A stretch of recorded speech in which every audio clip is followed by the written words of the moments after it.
వైసీపీకి మరో భారీ షాక్ తగిలింది. ఆ పార్టీకి ఎమ్మెల్సీ జయమంగళ వెంకటరమణ రాజీనామా చేశారు. ఎమ్మెల్సీ పదవికి కూడా ఆయన రాజీనామా చేశారు. ఇక తన రాజీనామా లేఖను శాసనమండలి చైర్మన్ కి పంపించారు. ఆయన కూటమి పార్టీలోకి వెళ్లే అవకాశం ఉందనే ప్రచారం కూడా జరుగుతోంది. ఇక భవిష్యత్ కార్యాచరణపై తన అనుచరులతో ఆయన చర్చిస్తున్నట్లు సమాచారం. ఇక దీనిపై క్లారిటీ రావాల్సింది. ఇప్పటికే వైసీపీకి పలువురు రాజ్యసభ సభ్యులు ఎమ్మెల్సీలు రాజీనామాలు చేశారు. ఇక తాజాగా వెంకటరమణ రాజీనామాతో ఆ పార్టీ పరిస్థితి ఇబ్బందికరంగా మారింది. మరికొందరు నేతలు కూడా వైసీపీకి రాజీనామా చేసేందుకు రంగం సిద్ధం చేసుకుంటున్నారని సమాచారం. ఇదే విషయానికి సంబంధించి మరిన్ని లైవ్ అప్డేట్స్ మా కరెస్పాండెంట్ విద్యాసాగర్ అందిస్తారు. Vidyasagar, over to you.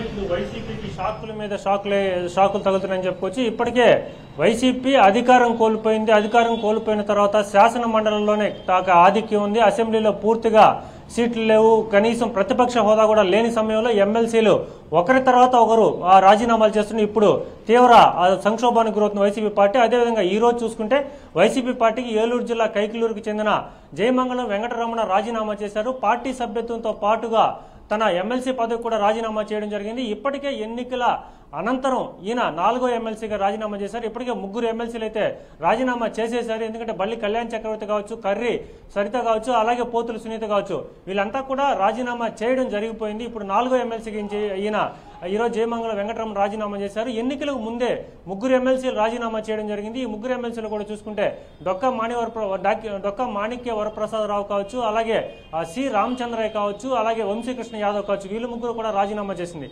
So మొత్తం మీద చూసుకుంటే వీరందరూ మొత్తం 7 మంది రాజీనామా చేశారు ఎమ్మెల్సీలు. ఇప్పటికీ ప్రస్తుతం వైసీపీ శాసన మండలిలో మొత్తం 37 మంది సభ్యులు ఉన్నారు. అలాగే టీడీపీకి 10 మంది సభ్యులు ఉన్నారు.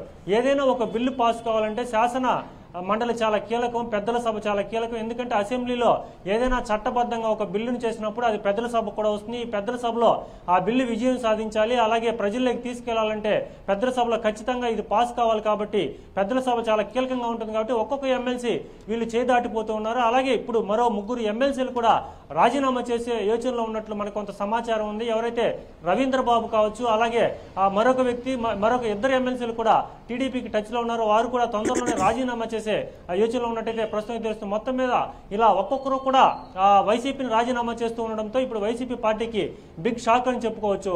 సంజన.